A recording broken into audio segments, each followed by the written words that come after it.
Good morning students. आज अपने 12th agriculture chemistry का जो चैप्टर नंबर 10 चल रहा था, जिसके अंदर अपन ने बातें की थी आपके चैप्टर नंबर 10 के अंदर, किसके अंदर, प्रोटीन से संदर्भ में चल रहे थे अपन। प्रोटीन चल रहा था, अध्याय नंबर 10 पढ़ रहे थे। पाठ का नाम लिख दे रहा हूँ मैं पहले, अध्याय नंबर 10 जैव रसायन।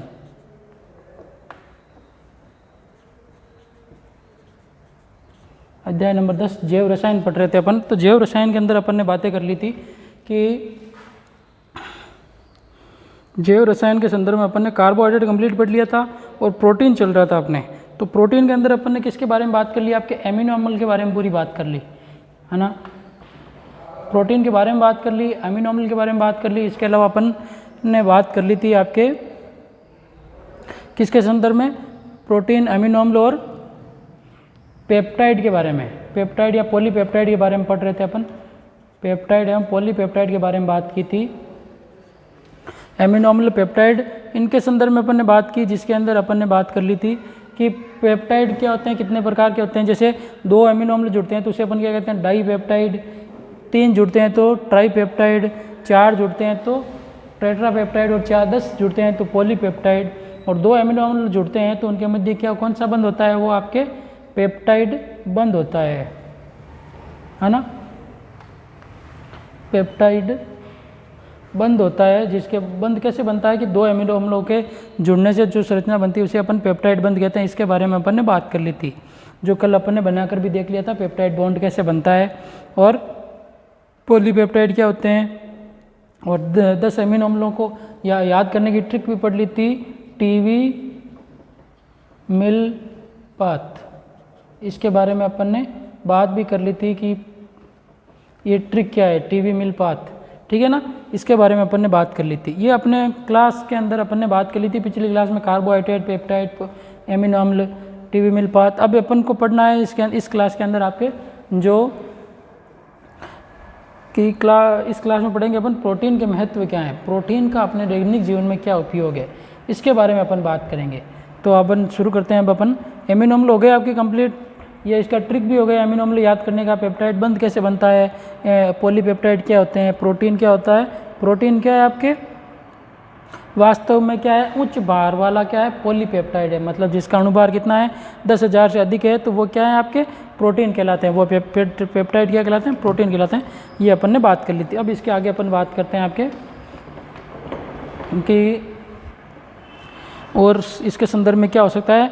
तो अब जैसे कार्बोहाइड्रेट के महत्व पढ़े थे, उसी प्रकार अब अपन को पढ़ना है आपके किसके महत्व, प्रोटीन के महत्व। तो अगला हेडिंग है आपके प्रोटीन के जैविक महत्व। क्या है, प्रोटीन के जैविक महत्व के बारे में बात करें अपन। तो प्रोटीन के जैविक महत्व के संदर्भ में पढ़ना है अपन को, जिसके अंदर है आपके सबसे पहला है प्रोटीन की रचनात्मक अवयव के बारे में। प्रोटीन के रचनात्मक अवयव के बारे में बात करनी है अपन को प्रोटीन के जैविक महत्व के संदर्भ में। प्रोटीन के जैविक महत्व के अंदर सबसे पहला महत्व है आपके, ये प्रोटीन का क्या करता है आपके, ये कोशिकाओं का रचनात्मक अवयव है। मतलब कोशिकाओं, जैसे अपन ने बात की थी कि प्रोटीन कोशिकाओं के अंदर जो केंद्रक होता है, केंद्रक में क्रोमोसोम गुणसूत्र होते हैं, वो डीएनए और प्रोटीन के बने होते हैं। और गुणसूत्र क्या है आपके, आनुवांशिक पदार्थ हैं जो एक पीढ़ी से दूसरी पीढ़ी में जाने के कारण के लिए जिम्मेदार होते हैं, लक्षणों को लेकर जाने के लिए। तो उनके अंदर क्रोमोसोम के अंदर जीन पाए जाते हैं, है ना। तो प्रोटीन के जैविक महत्व के अंदर पहला महत्व आता है आपके, कौन सा है, कोशिकाओं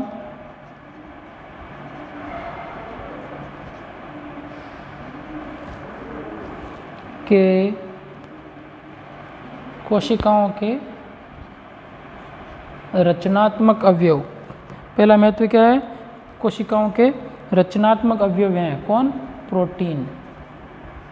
कोशिकाओं के रचनात्मक अवयव हैं, जिसके अंदर पहले बात करें अपन तो कई प्रोटीन क्या होते हैं, जैविक पदार्थों की संरचना में विशेष हैं। जैविक पदार्थों की संरचना में जैसे अपने अंदर जो कई प्रोटीन है, कई अलग अलग प्रोटीन क्या होती है, खूब सारी प्रकार की प्रोटीन होती है ना। 20 एमिनो अम्लों से अलग अलग प्रकार से जुड़कर प्रोटीन बनती है, तो वो अलग अलग प्रकार की प्रोटीन होती है। तो कोशिकाओं के रचनात्मक अवयवों में जैसे अपने प्रोटीन कहाँ कहाँ पाई जाती है, जैसे मैंने बात की अपने नाखून के अंदर पाई जाती है, अपने बाल के अंदर पाई जाती है ना। इसके अलावा भोजन में होती है, अपने जो से DNA है इनके अंदर प्रोटीन होती है, ये अपन ने बातें की थी, है ना।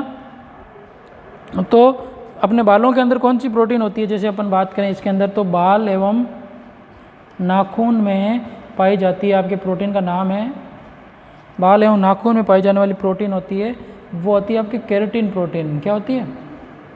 केराटिन प्रोटीन पाई जाती है। एक नंबर का क्वेश्चन आ जाता है, बाल एवं नाखून में कौन सी प्रोटीन पाई जाती है, तो वो केराटिन प्रोटीन। इसके अलावा आपके जो संयोजी उत्तक कहते हैं, जैसे अपने ब्लड क्या एक तरल संयोजी उत्तक है, तो संयोजी उत्तकों में भी क्या होती है आपके संयोजी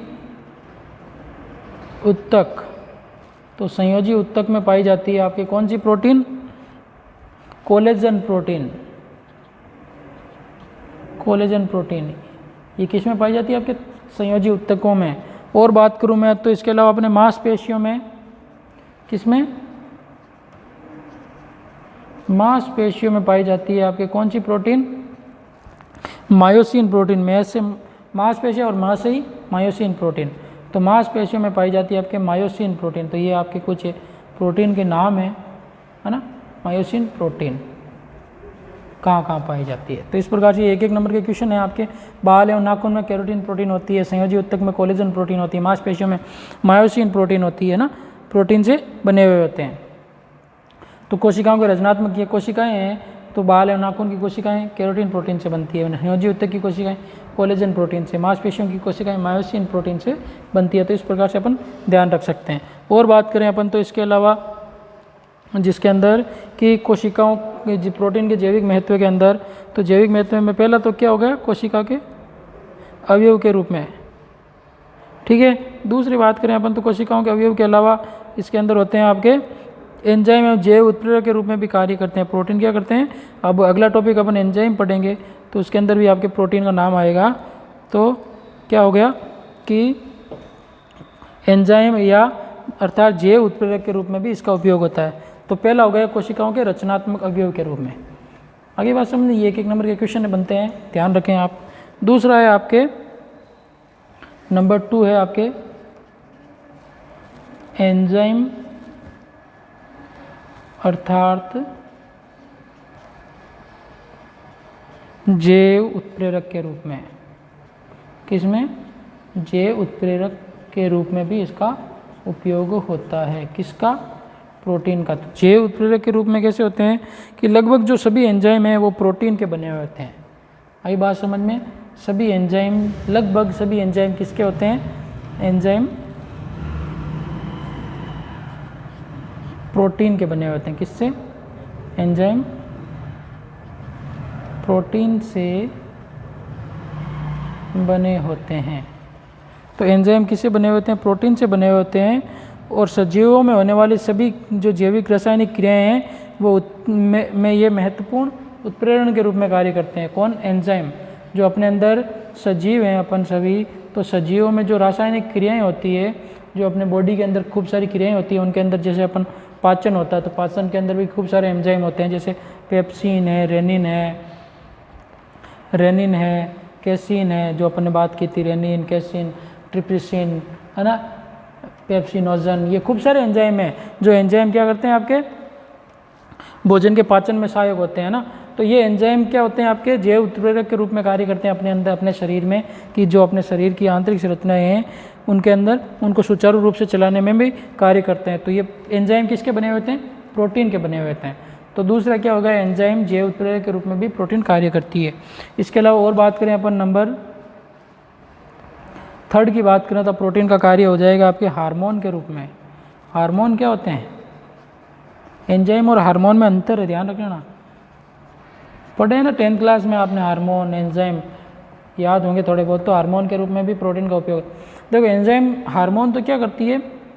जो अपने शरीर में पाई जाती है अंतःस्रावी ग्रंथियाँ। क्या होती है? अंतःस्रावी ग्रंथियाँ। नाम सुना हुआ ये कि पहली बार सुना? अंतःस्रावी ग्रंथियाँ, जिसके अंदर पीयूष ग्रंथि है, थायराइड ग्रंथि है, पैराथायराइड ग्रंथि है, पीनियल ग्रंथि है, एड्रिनल ग्रंथि है। ये ग्रंथियाँ हैं, ये क्या ग्रंथियाँ क्या करती है? अपना ये स्त्रावित करती है, पदार्थ स्त्रावित करती है। उस पदार्थ वो पदार्थ क्या करती है, पदार्थ का स्त्राव करती है, जो सीधे किस में क्या किया जाता है, रुधिर में किया जाता है। इस स्त्राव को क्या कहा जाता है अपने, हार्मोन कहा जाता है। आई बात समझ में, क्या कहा जाता है, हार्मोन कहा जाता है। इसके अलावा एंजाइम जो ग्रंथियां हैं, जैसे अग्नाशय ग्रंथि है, वो एंजाइम स्त्रावित करती है, जो मिश्रित ग्रंथि है, जिसके द्वारा क्या करते हैं, नलियों के अंदर स्त्रावण किया जाता है, वो एंजाइम, जो सीधे रुधिर में किया जाता है वो आपके हार्मोन। तो अंतःस्त्रावी ग्रंथियाँ कौन सी है, जैसे आपके पीयूष ग्रंथि मस्तिष्क में पाई जाती है ना, थायराइड ग्रंथि गले में पाई जाती है, ये ग्रंथियाँ है ना, ये एंजाइम का स्त्राव, ये आपके हार्मोन का स्त्रावण करती है। तो हार्मोन के रूप में भी किसका उपयोग होता है, आपके प्रोटीन का उपयोग होता है। यही बात समझ, एंजाइम के रूप में प्रोटीन का उपयोग होता है, हार्मोन के रूप में प्रोटीन का एंजाइम उपयोग होता है। तो हार्मोन के रूप में क्या होती है, जो अंतःस्त्रावी ग्रंथियाँ उत्पन्न करती है, वो हार्मोन भी क्या होते हैं, प्रोटीन ही होते हैं। क्या होते हैं, हार्मोन किसके बने हुए होते हैं, आपके प्रोटीन के बने होते हैं, प्रोटीन है हार्मोन क्या है, प्रोटीन। जैसे आपके बात करें अपन तो अग्नाशय ग्रंथि से कौन सा हार्मोन स्त्रावित होता है, अग्नाशय ग्रंथि कहाँ पाई जाती है, आपके पेट में पाई जाती है। अग्नाशय क्या है, मिश्रित ग्रंथि है ये, है ना, पता है आपको, ये अंतःस्त्रावी भी है और क्या है, बहिस्त्रावी भी है। तो अग्नाशय ग्रंथि से कौन सा हार्मोन स्त्रावित होता है, आपके इंसुलिन हार्मोन स्त्रावित होता है। इसके अलावा और बात करें अपन, जैसे थायराइड ग्रंथि है, थायराइड ग्रंथि से कौन सा, थायरोक्सिन हार्मोन स्त्रावित होता है। कौन सा, थायरोक्सिन हार्मोन स्त्रावित होता है। एड्रिनल ग्रंथि से एड्रिनलिन हार्मोन स्त्रावित होता है। इसके अलावा पैराथायराइड से पैराथायरोक्सिन हार्मोन स्त्रावित होता है ना। ये आपके क्या है, हार्मोन है, जो किसके बने हुए होते हैं, प्रोटीन के बने हुए होते हैं। आई बात में, हार्मोन किसके बने होते हैं, प्रोटीन से। पीयूष ग्रंथि से जैसे 10 प्रकार के 9 प्रकार के एंजाइम होते हैं, है ना, एसिडीएच, एसएच, प्रोलैक्टिन, ऑक्सीटोसिन, है ना, सोमेटोट्रोपिन, ये क्या है, पीयूष ग्रंथि से जो स्त्रावित होने वाले हार्मोन है, वो भी, ये सभी किससे बने हुए होते हैं, आपके प्रोटीन से बने हुए होते हैं। तो इस प्रकार से ये आपके हार्मोन के रूप में भी कार्य करता है। कौन, हार्मोन के रूप में कार्य करता है आपके प्रोटीन। अब बात करें अपन हार्मोन के बाद में प्रोटीन के अलावा जैविक महत्व के बारे में, तो ऑक्सीजन के वाहक के रूप में नंबर 4 क्या हो जाएगा इसका,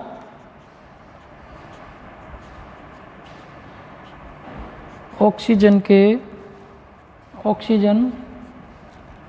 वाहक के रूप में।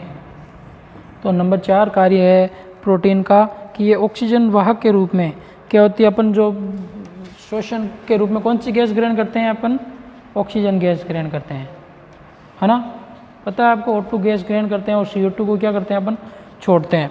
तो ऑक्सीजन जो ग्रहण करते हैं, जो ऑक्सीजन क्या होती है, रुधिर में क्या पाया जाता है, आपके हीमोग्लोबिन पाया जाता है अपने रुधिर में, जिसके कारण क्या होता है, रुधिर का रंग क्या होता है, लाल होता है। तो रुधिर में क्या पाया जाता है, हीमोग्लोबिन पाया जाता है। तो वो हीमोग्लोबिन क्या है, एक बात की अपन ने, हीमोग्लोबिन भी क्या है, एक प्रोटीन है। आई बात समझ, जो मैंने शुरू में बता दिया प्रोटीन पढ़ते समय कि नाखून में, बाल में हीमोग्लोबिन प्रोटीन होती है। तो हीमोग्लोबिन क्या है, आपके प्रोटीन है। तो ये क्या होता है, प्रोटीन जो क्या करता है, वाहक के रूप में कार्य करता है। तो हीमोग्लोबिन प्रोटीन के रूप में कार्य करता है। तो ऑक्सीजन के वाहक में कौन जिम्मेदार हो गए, आपके प्रोटीन जिम्मेदार हो गए। क्यों कि ऑक्सीजन का वाहक कौन करता है, हीमोग्लोबिन। हीमोग्लोबिन क्या है, एक प्रोटीन है।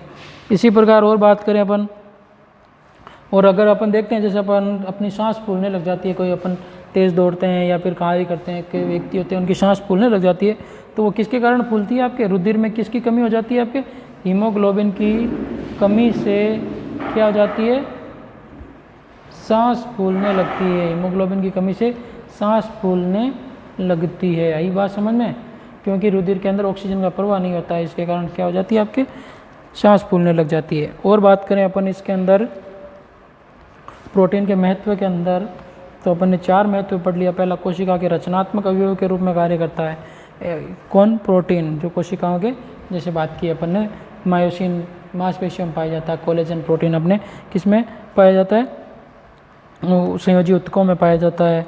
इसके अलावा बाल और नाखून में केरोटीन प्रोटीन पाया जाता है। तो ये प्रोटीन के संदर्भ में बातें हो गई।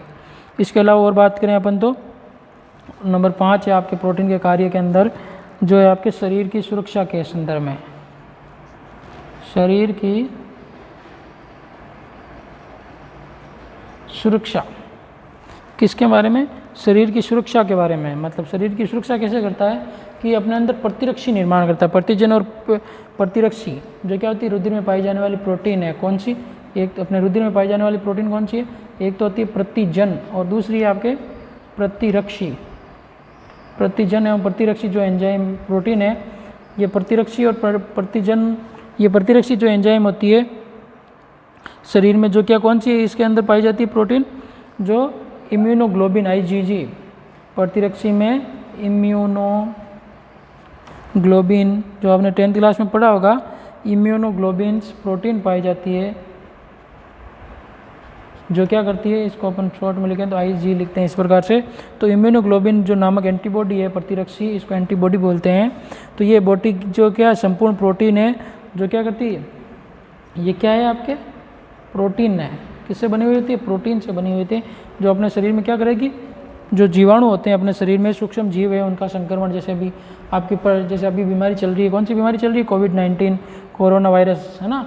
कोविड-19 जो क्या करता है आपके, अगर आपका प्रतिरक्षा तंत्र कमज़ोर है तो ये आपको संक्रमित कर देता है और अपने घेरे में ले लेता है। तो अगर आपका ये इम्यूनोग्लोबिन या फिर आपका प्रतिरक्षी मजबूत होगा, आपका प्रतिरक्षा तंत्र मजबूत होगा शरीर का, तो ये आपकी बीमारी नहीं होगी। आई बात समझ?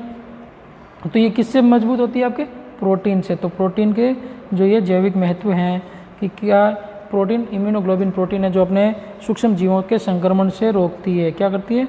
सूक्ष्म जीवों के संक्रमण को रोकती है, सूक्ष्म जीवों के संक्रमण को रोकती है। आगे बात समझ में? कौन? इम्यूनोग्लोबिन किससे बनी हुई होती है? प्रोटीन से। आगे बात समझ में? तो ये आपके प्रोटीन से संबंधित में बात हुई कि ये शरीर की सुरक्षा के रूप में है। जैसे कोई वायरस प्रवेश करेगा तो पहले ये प्रतिरक्षी होती है, उसके ऊपर आक्रमण कर देती है और आक्रमण करके अब उसको नष्ट करने की कोशिश करती है। यही बात समझ में? नष्ट हो जाती है तो वो क्या होगी, आपके अंदर वो बीमारी नहीं फैलेगी। अगर वो शक्तिशाली वायरस होता तो अगर आपका प्रतिरक्षा तंत्र कमज़ोर है तो वो आपके अंदर संक्रमण फैला देगा। यही बात समझ में? और नंबर 6 है आपके जो किसके संदर्भ में कि प्रोटीन के जैविक महत्व के बारे में। नंबर 6, 5 पढ़ लिया अपन ने इसके कार्य। 6 है शरीर की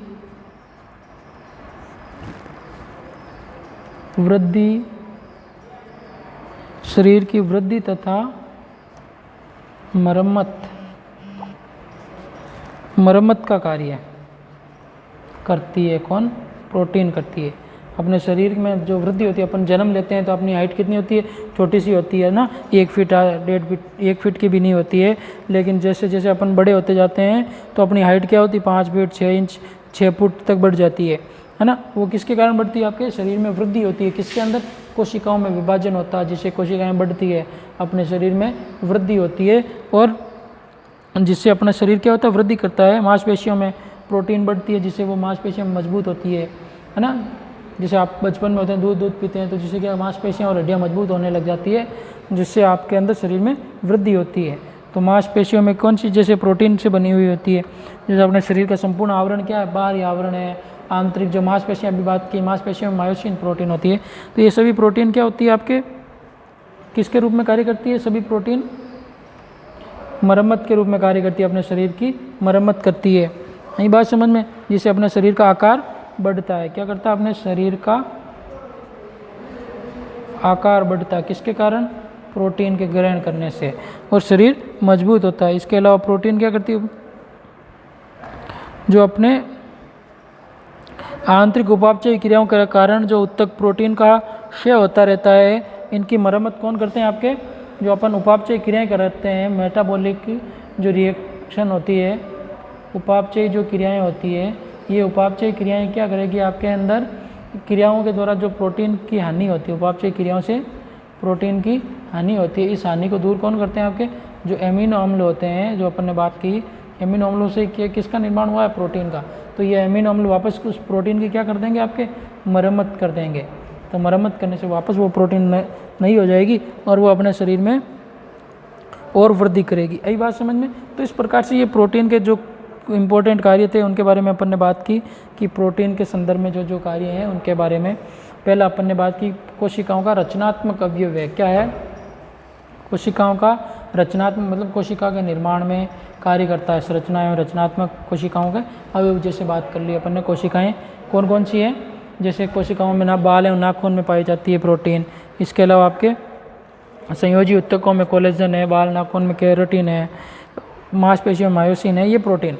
एंजाइम एवं जैव उत्प्रेरक के रूप में कार्य करती है प्रोटीन। हार्मोन के निर्माण में कार्य करती है, जैसे इंसुलिन हार्मोन है, थायरोक्सिन हार्मोन है, पैराथायरोक्सिन थायराइड हार्मोन है, एड्रिनलिन हार्मोन है, ये हार्मोन। ऑक्सीजन के वाहक के रूप में, क्योंकि जो हीमोग्लोबिन है वो किसका बना हुआ होता है, प्रोटीन का। और हीमोग्लोबिन ही क्या करता है अपने शरीर में, O2 का वहन करता है, मतलब ऑक्सीजन को शरीर के विभिन्न भागों तक पहुंचाता है। नई बात में, और इसी हीमोग्लोबिन के कारण क्या होता है, आपके रुधिर का रंग क्या होता है, रुधिर का रंग कैसा होता है आपके, लाल होता है। आई बात समझ में। तो इसी हीमोग्लोबिन के कारण रुधिर का रंग क्या होता है आपके, लाल होता है। इस प्रकार से भी अपन समझ सकते हैं। शरीर की सुरक्षा मतलब जो एंटीबॉडी होती है इम्यूनोग्लोबिन, उसके निर्माण में सहायक होती है प्रोटीन के रूप में। तो ये आपके शरीर की सुरक्षा के रूप में भी कार्य करती है। शरीर की वृद्धि के रूप में भी कार्य करती है, जो शरीर की वृद्धि होती है उसके रूप में भी कार्य करती है कि शरीर की वृद्धि कैसे हुई है, मरम्मत करती है। कोशिकाओं के जो टूट जाती है उनको वापस रिपेयर करने का कार्य भी प्रोटीन का होता है। कोशिकाओं की वृद्धि, मांसपेशियों में वृद्धि करना, ये कार्य भी किसका है, प्रोटीन का। तो इस प्रकार से ये 6 कार्य प्रोटीन के जैविक महत्व के रूप में अपन ने पढ़े हैं कि प्रोटीन का जैविक महत्व क्या है इसके संदर्भ में। तो आपके कार्बोहाइड्रेट, आज की क्लास तक आपके एक तो कार्बोहाइड्रेट कंप्लीट हो गया, ठीक है, और एक प्रोटीन कंप्लीट हो गया। प्रोटीन के अंदर एमिनो अम्ल और दोनों जो एंजाइम है, ये पेप्टाइड है, ये दोनों कंप्लीट हो गए। यही बात समझे, कार्बोहाइड्रेट और ये प्रोटीन दोनों कंप्लीट हो गए कि कार्बोहाइड्रेट क्या है, कि जैविक कार्य पूरे पढ़ लिए। कार्बोहाइड्रेट कितने प्रकार के, मोनोसेकेराइड, ओलिगोसेकेराइड और पॉलीसेकेराइड, इनके बारे में पूरी डिटेल से बात कर ली। इनके एग्जाम्पल सहित पूरी बात हो गई। प्रोटीन के अंदर अपन ने सबसे पहले एमिनो अम्ल के बारे में पढ़ा। सबसे पहले प्रोटीन शब्द किससे लिया हुआ है, प्रोटीन किससे बनती है, एमिनो अम्लों। प्रोटीन का अगर अपन आंशिक जल अपघटन करते हैं तो पेप्टाइड बनता है, और पूर्ण जल अपघटन करते हैं तो एमिनो अम्ल में टूट जाता है। एमिनो अम्ल क्या होते हैं, 20 एमिनो अम्लों के बारे में बताया। फिर उसके अंदर आपके जो 10 इंपॉर्टेंट एमिनो अम्ल थे जो सभी प्रोटीन बनी हुई थे उनके बारे में पढ़ा।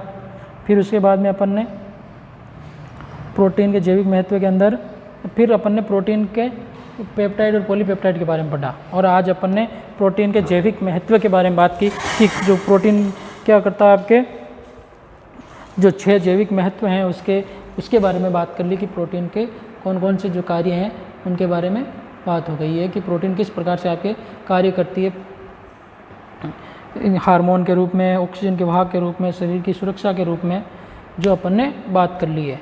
ये बस कोशिकाओं के रचनात्मक अवयव के रूप में, शरीर की वृद्धि एवं मरम्मत के रूप में प्रोटीन का क्या कार्य है, ये सारी चीज़ें कंप्लीट हो गई आपकी प्रोटीन के संदर्भ में। आगे की बात अपन क्या करेंगे, अगली क्लास में करेंगे, एंजाइम के बारे में पढ़ेंगे अगली क्लास में। तो आप घर से पढ़ें एक बार एंजाइम को, फिर उसके बाद में अपन अगली क्लास में आपके एंजाइम वाला टॉपिक शुरू करेंगे कि एंजाइम कौन कौन से हैं और किस प्रकार से कार्य करते हैं। ओके, गुड लक, धन्यवाद।